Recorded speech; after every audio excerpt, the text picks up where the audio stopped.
Hello everyone. In today's video, we are going to take a look at some old game of the Queen B3 Nimzo Indian, but it's a very relevant game for chess history because it was played in a World Championship match,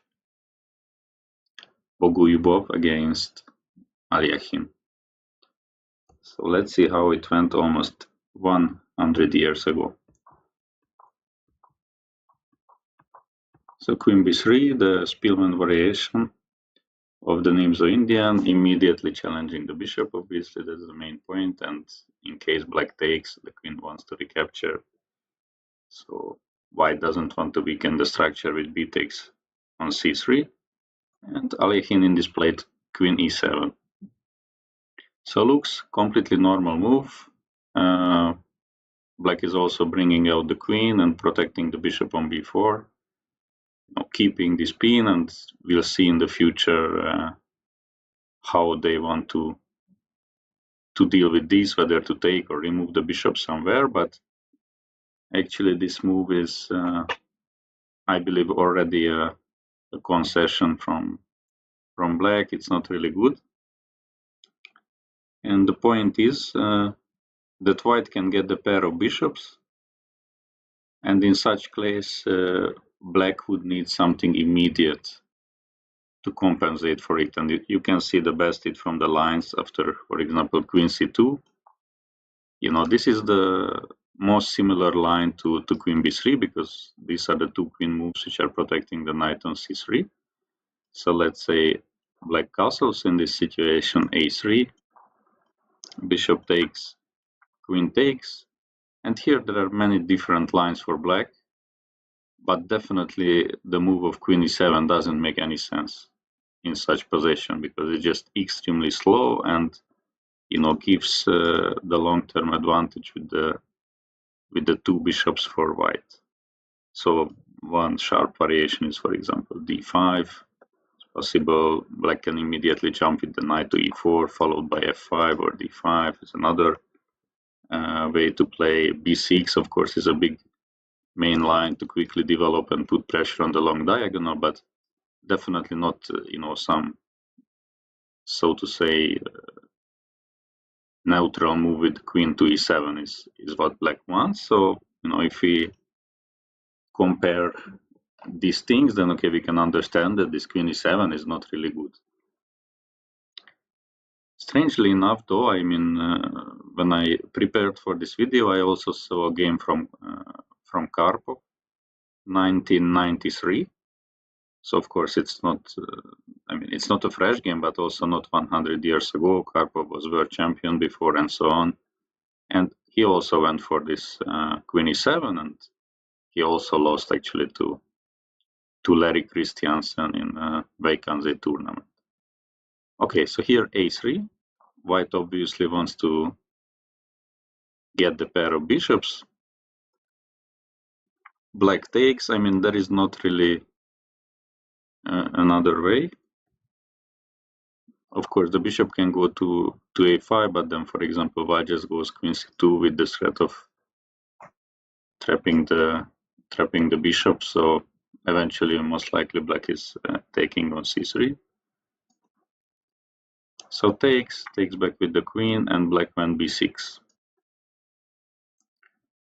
So that's of course a normal move. Idea is bishop e7. The problem is that once again, this queen on e7 doesn't look, particularly important or impressive for black.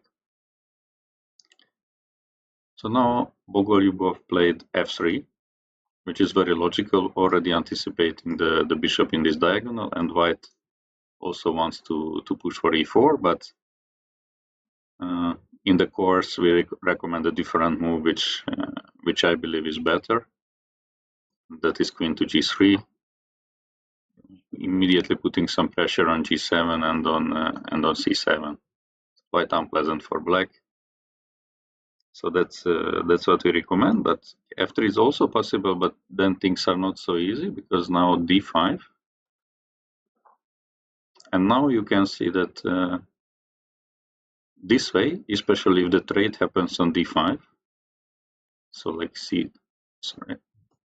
So if C, D, E, D, then the queen would have all of a sudden something to do on the E file, and that's we don't really want. And if we play instead queen G3, it would never happen. So Alyahin of course played this D5, and it's a good move. And now White took on D5.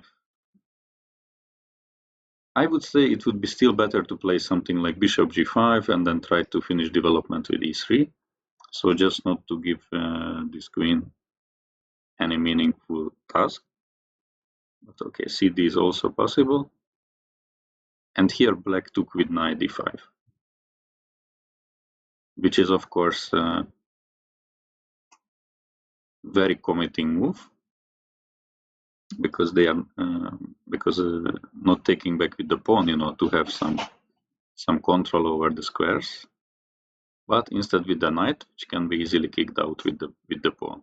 So in my opinion, easier would have been to take with the pawn, and Black's position is not so bad. So White would play something like Bishop G5, castle, E3. So as you can see, White has the two bishops, so long-term excellent chances, but Black is playing this nice move C5 at this moment and has some sort of pressure against pawns on D4 and D3, so it's a completely playable position, I believe.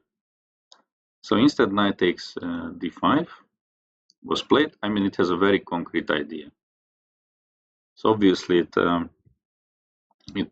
threatens the queen, but it also opens this diagonal towards H4, and with that check, the pawn on D4 can be hanging as well. I mean, obviously White saw this, but the problem is that the queen can only protect D4 from some awkward squares.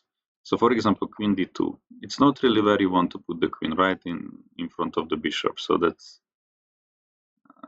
a little bit annoying.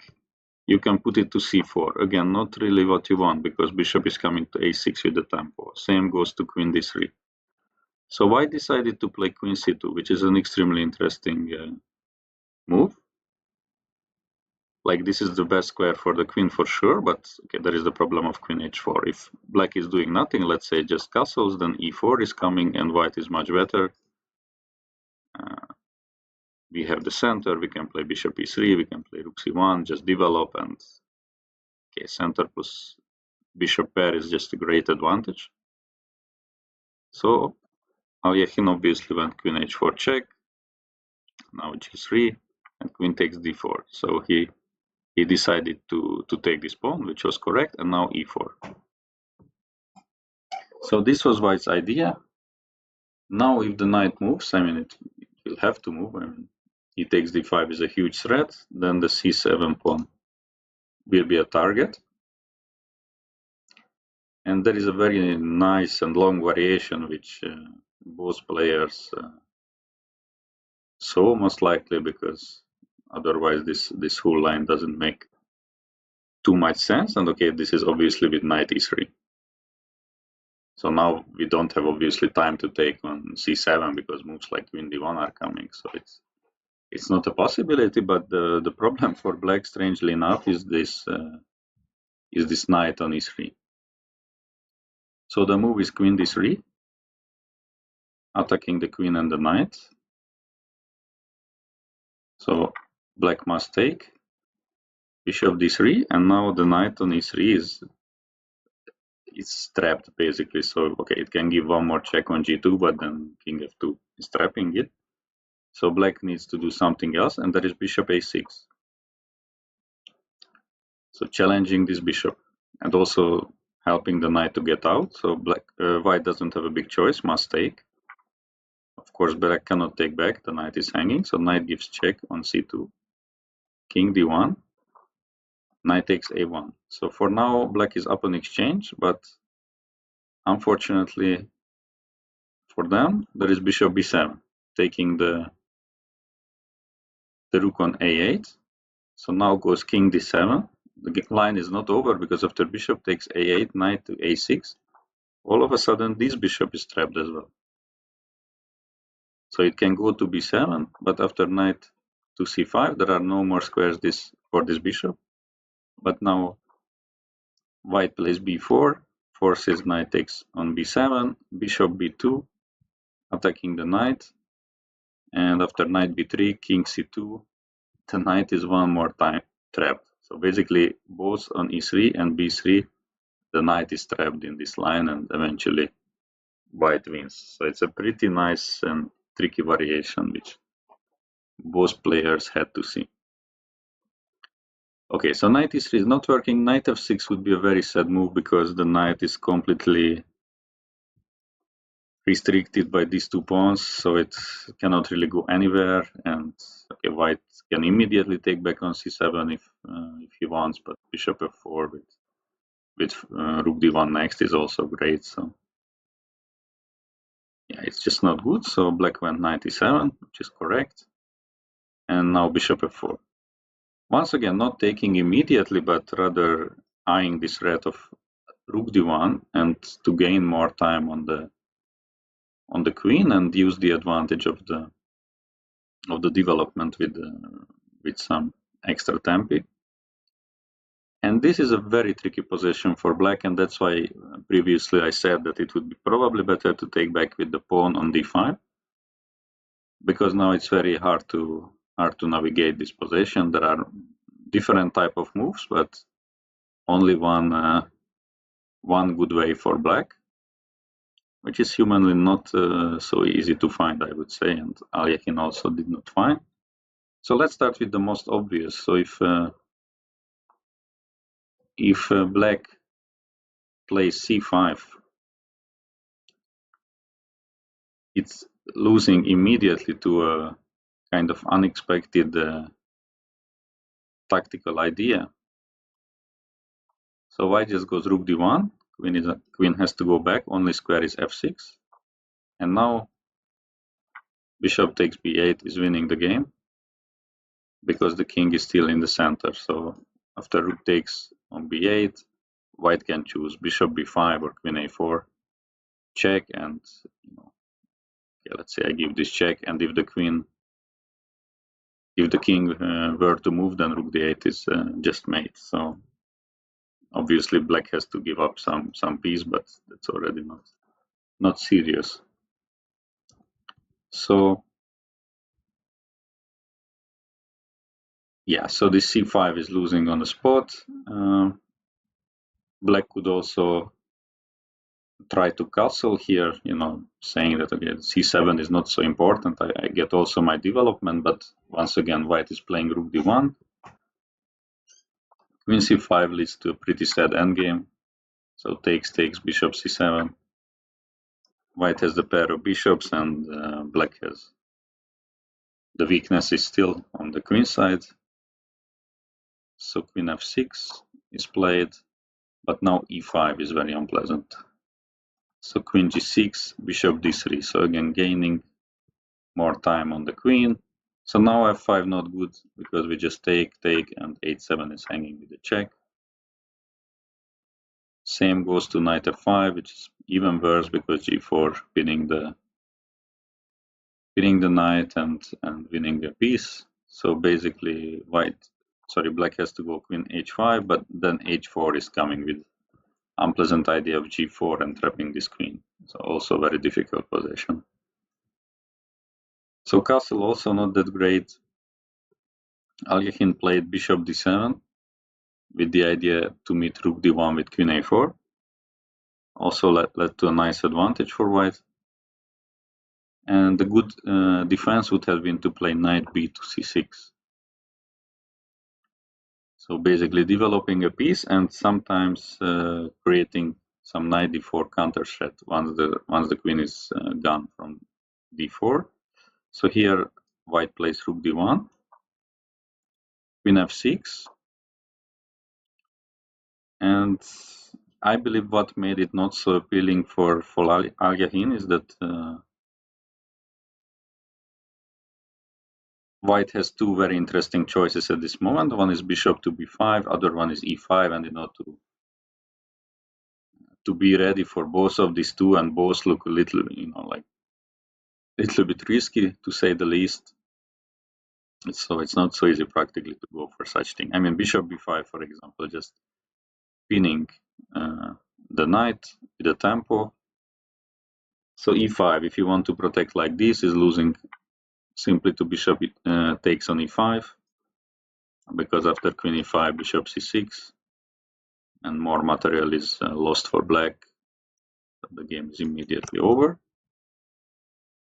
So what is the natural human move in such position is to protect the knight and break the pin on the king. But this is also losing right away to a pretty nice variation, that is queen d2. So obviously now d7 is under huge attack. Rook cannot protect because bishop c7 is winning. But it looks like there is long castle, but this is also losing very nicely actually to bishop a6, king b8, takes c7, king takes, and then queen d6, checkmate. So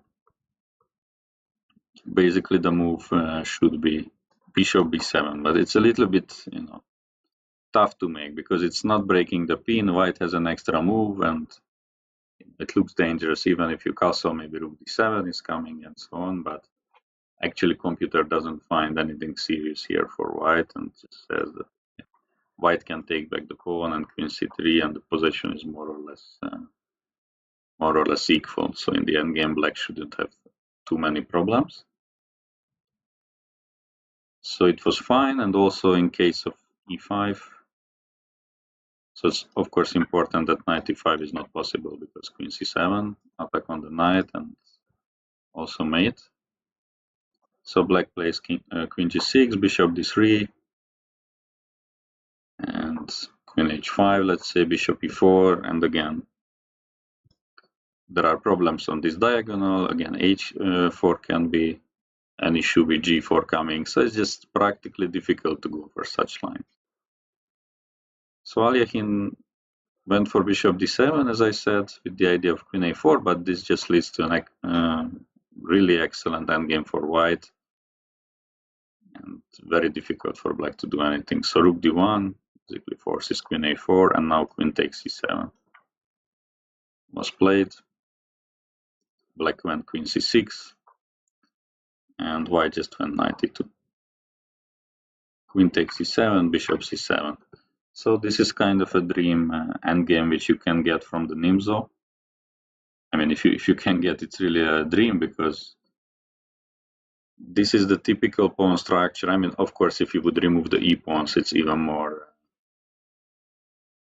highlighted. But when there are like these two open files and the pawns are on the two flanks, then the bishop pair is just really good, or even just a bishop against a knight is just excellent. And now, for example, we have e4 pawn against this knight, so it cannot really